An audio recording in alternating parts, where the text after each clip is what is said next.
Hello and welcome to Worldview.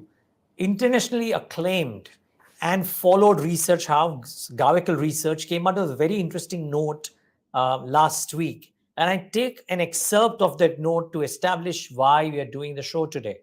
The note said that, and I quote, the fundamentals influencing inflation, interest rates, exchange rates, and economic activity in India are changing in a way that could prove transformational for the economy.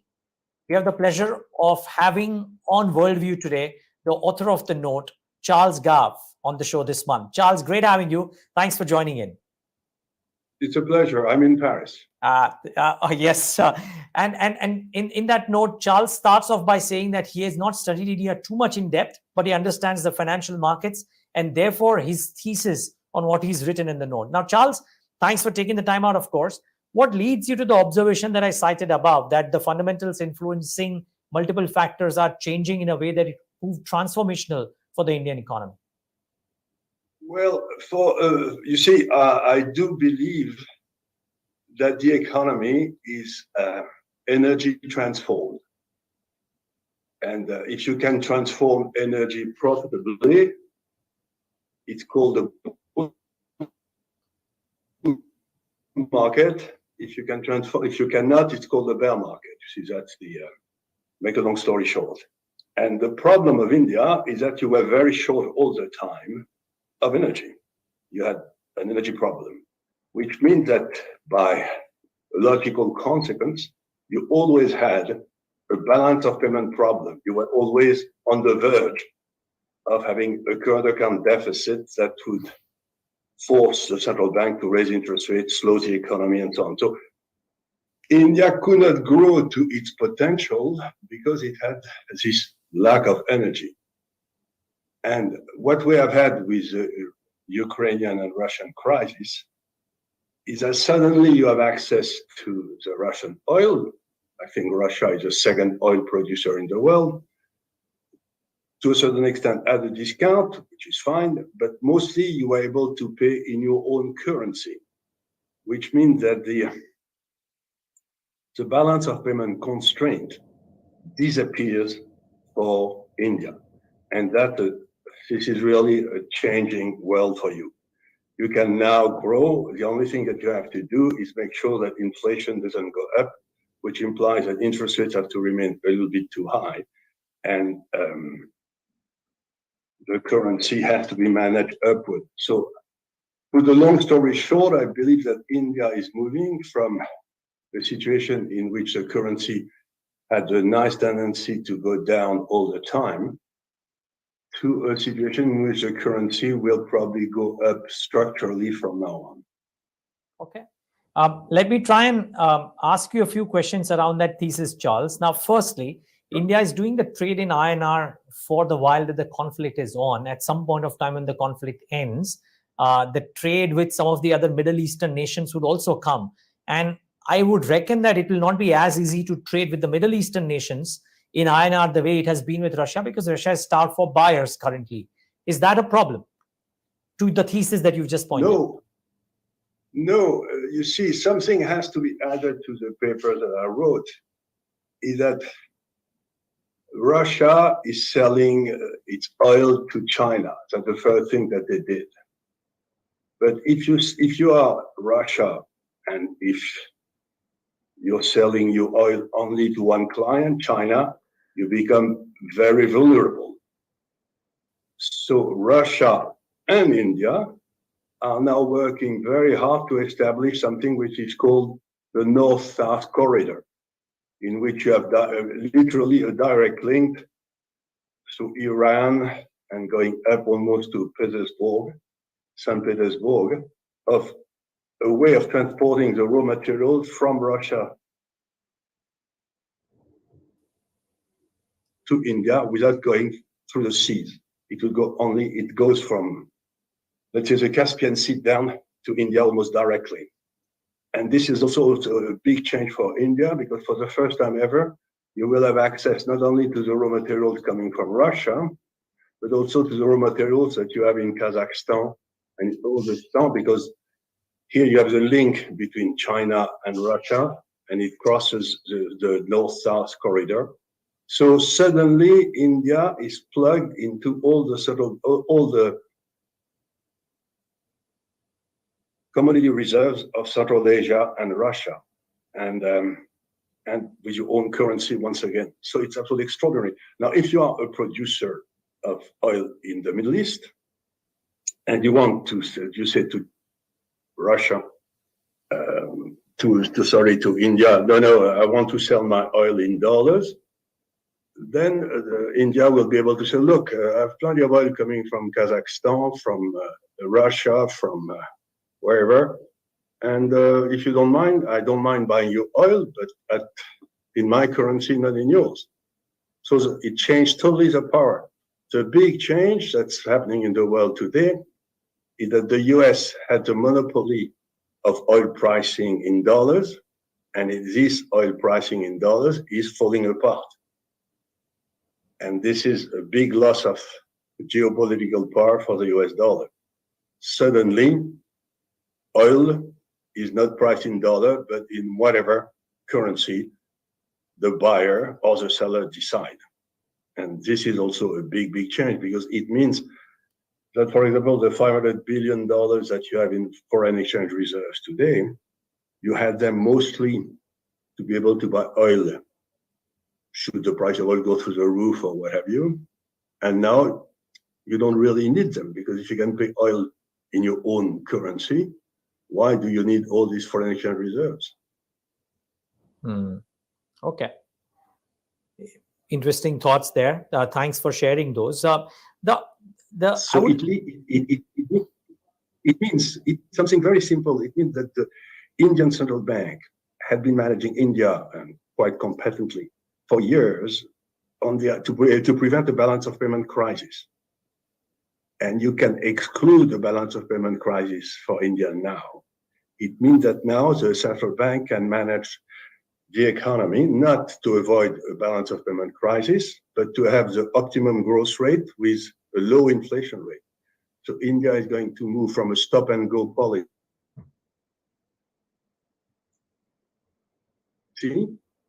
Every time you had a balance of payment problem, you basically had to raise rates, regardless of where your economy was, to suddenly you can choose an optimum of growth and interest rate, which means that probably your long rates will fall eventually from 7.5 to 4.5. You should buy long duration assets. Yeah, you have. And I was going to come to that point, but just a couple of other points before that, Charles. Sure. You mentioned in your note that how Russia having these INR reserves would eventually, while it keeps some, would deploy these back into India infrastructure assets or bond markets, what have you. Is there a playbook for something like this that happens in other currency trades that we've seen in other countries as well? Or have you seen evidence of that happening in Russia itself currently? We saw that very well. For example, before this conflict, Russia was selling oil and gas to Europe. Europe was paying, let's say, in dollars or what have you, it didn't matter. But Russia was receiving too many euros and basically built its foreign exchange reserves with the euros coming from that. So let's say if you sold 100 to Europe, 30 came back to Russia to pay for the fixed cost of the extraction of oil and what have you, the salaries, and 70 remained in the hands of the Russian central bank. And the easiest thing to do for this Russian central bank was to buy Dutch mark bonds or French bonds as reserves. But so to a certain extent, Russia was financing the French or the German budget deficits. That was part of the deal. But if they don't sell, you will find India in exactly the same situation.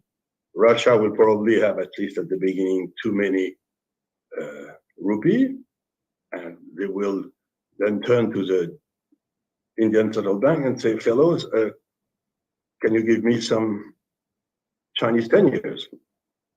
And so automatically you have now a robust client with a willing buyer, providing the interest rates are kind of okay, to sell their rupee and buy, I don't know, Japanese bonds or Chinese bonds. Okay. Or or some other assets for that matter. Just does, in a previous note, Charles, Gavekal Research in 2022 wrote of the unfolding energy crisis. Does that tie in with the point that you're making, that if energy is indeed the new data, then this kind of an arrangement really puts India in a sweet spot? Yes, it put India in a very good spot. And the big risk for India was that the price of oil goes to $100 to $150 or what have you, or 80 to 150. And you have to pay dollars. And you don't print dollars. But if you have now to pay rupee, it's annoying. It means that prices will go up in India because of energy, but at least you will not have a balance of payment crisis.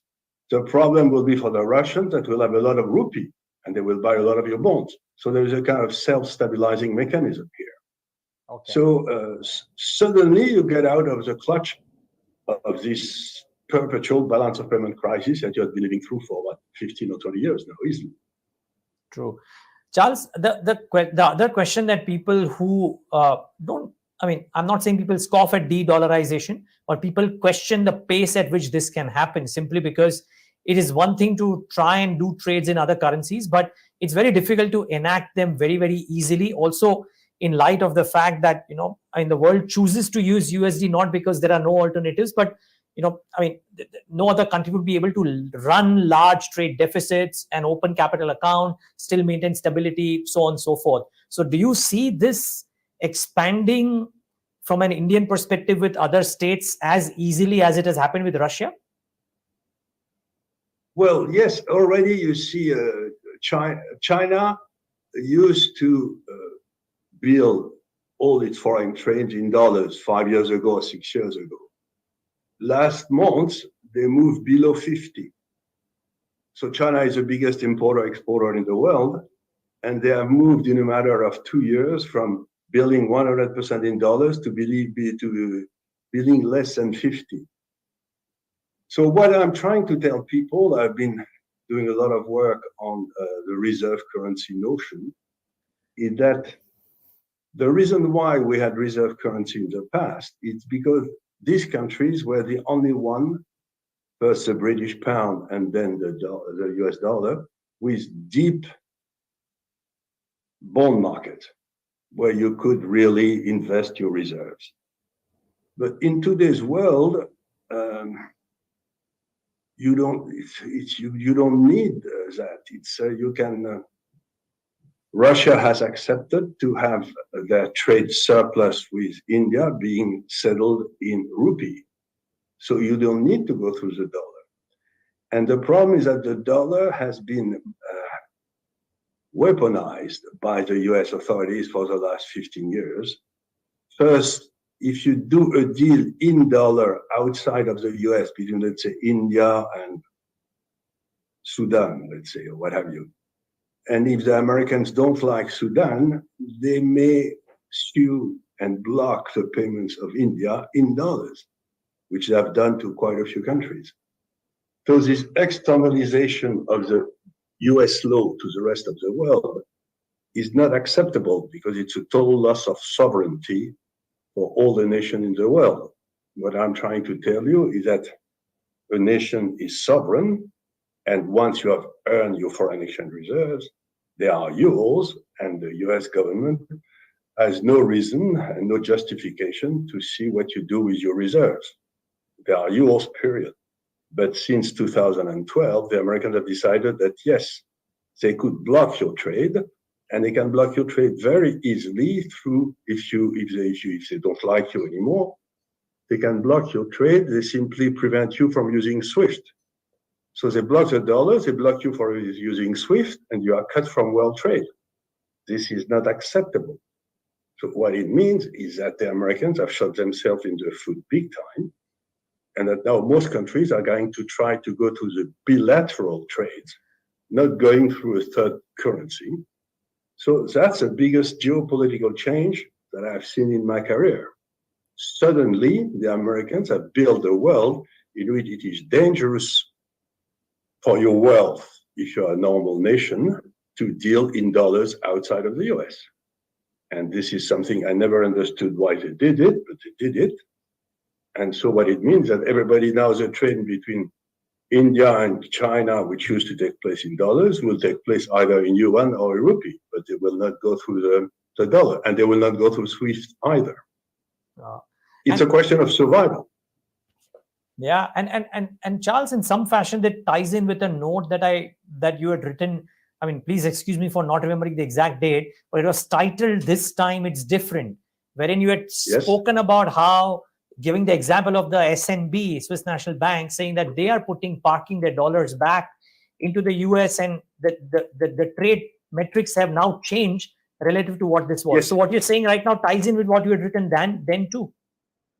Yes, exactly. Basically, the central bank, let's say the Swiss National Bank, they were receiving so many dollars, and for quite a while, the option was to buy the US government bond. But when you have the US government following the kind of monetary policy that they've been following in the last 3 or 4 years,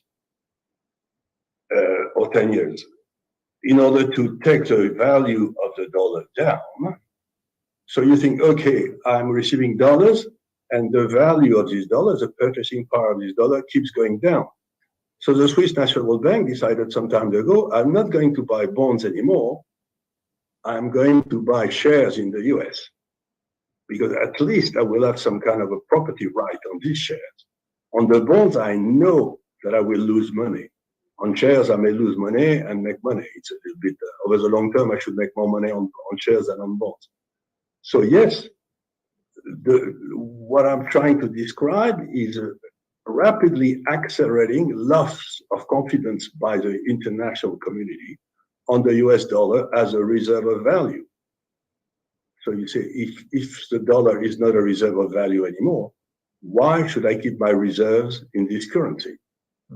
And so just one quick question here before we come to the impact, because I would love for you to tell us what you believe is the impact in India on that case. But before that, how quick or how fast do you think this change would happen in a material way? Because I believe an overwhelming majority of the trade even now is in USD, and a lot of people would believe that it will stay that way for some time to come. What is your own prognosis on this? Well, that's what I wrote a book with my son 3 or 4 years ago called The Clash of Empires, in which which you can find on is that China wants to develop its own monetary zone. Let's call it its own empire. Fine. But you don't build your empire with somebody else's currency. Makes no sense. So for the last 5 to 10 years, that's the thesis of the book anyway, the Chinese have been organizing institutions like a new IMF, a new World Bank, swaps with the central banks, all the other central banks, some kind of agreements to stabilize the exchange rates of most Asian countries with yuan, in order to create a yuan monetary zone. I've been following that. It's taking place as expected. And what is very interesting is that for the time being, people may be using the dollar, but if the dollar becomes dangerous, the spare tire to replace the dollar is ready. You see what I mean? The problem that we had in 2008 and 9 is that the spare tire wasn't ready. So the Chinese were caught, and they said, okay, not twice. And what happened in 2009 is that suddenly world trade collapsed, because the way the world trade worked was, let's say, big French banks borrowed dollars in the money market in New York, and then lent these dollars to Korea, who was trading with, I don't know, India. And that's how it worked. But when we had the Lehman crisis, suddenly the French banks, for quite a few months, could not issue commercial paper in New York because there were no buyers. So world trade collapsed, not because you had something bad in the world trade or in the countries, but simply because the mean of payment was not accessible. And so for the last 14 years, China has been working quite successfully to have an alternative. So it's not the speed that matters, of which it is taking place. As I've said, in China, it's already big. Sure. It's the fact that you have now a new solution should the dollar become unavailable. So, and that is the case today. So if a country decides that from now on, they don't want to trade in dollars with China, for example, Brazil has just announced 2 or 3 weeks ago that their trade with China will take place in local currency, not anymore in dollars. So it is taking place. There is no rush, but should there be a crisis, the alternative solution is there, ready to be used. And that's a big difference. Got it. Okay, so impact of this, Charles, last 2 or 3 questions, if you have the time. The impact of this, as you said, Sure. Is Indian growth stocks, real estate, and Indian bond markets getting deeper. Now, India has been trying for a while to have that necessary depth in the bond markets. It's coming at some point of time. You reckon this will be a further catalyst to it? You see, I had an old friend, a very good money manager in New York a long time ago, who used to say, when something is attractive and illiquid, you should buy it and sell it when it becomes liquid. So my view on the Indian bond market, if it is not liquid today, buy more of it. Okay. And when it becomes really liquid, then you will sell it at a much lower yield. So that's the second thing that I would like to draw attention to your both fast corridors going from St. Petersburg to almost Mumbai. This, if you take India, the population that are around this northern corridor, Iran, Iraq, sometimes Egypt, we move up like that and so on. You arrive in Turkey, Russia.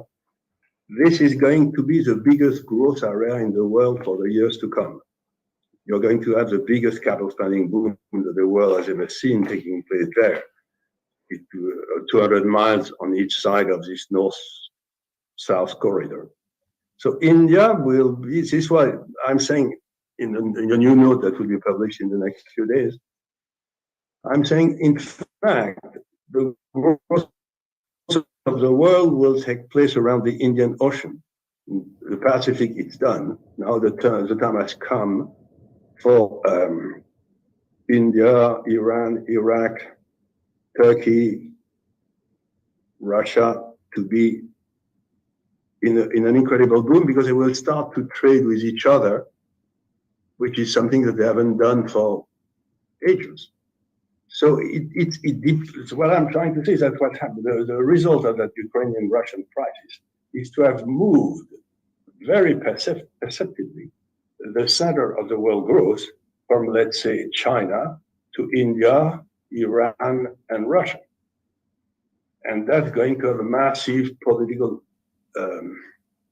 consequences for years to come. So we are at the beginning of the growth of the Indian Ocean. The new world order. My final question, Charles, and that is on what I would love to understand from you, because you started your notes saying that you do not know too much about India. So I would love to understand from you, what is it that has struck you the most when you heard whatever you have about India in the last 24 to 36 months? What has changed is that, to make a long story short, India was all the time liquidity constrained. You see what I mean? If the economy started to do too well, then you started to have the risk of a balance of payment.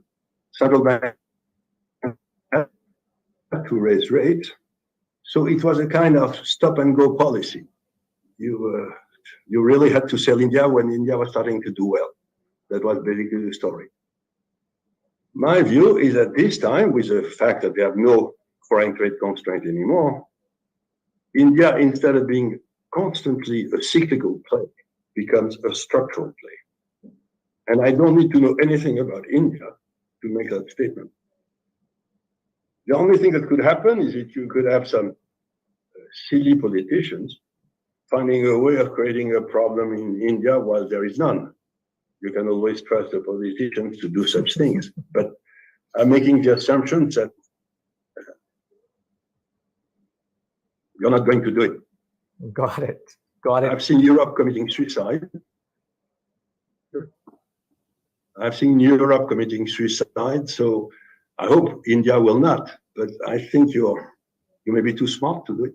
Yeah, well, cross fingers, as they say. I presume you don't look at politics as closely, so I believe you don't have too much of a strong view on the political landscape within India. No, I don't. But to a certain extent, I look at the results. We have two people in our firm following India all the time. So I read what they do. So I'm not as informed as I should do, but I'm trusting the two fellows that are doing that, and they are very good.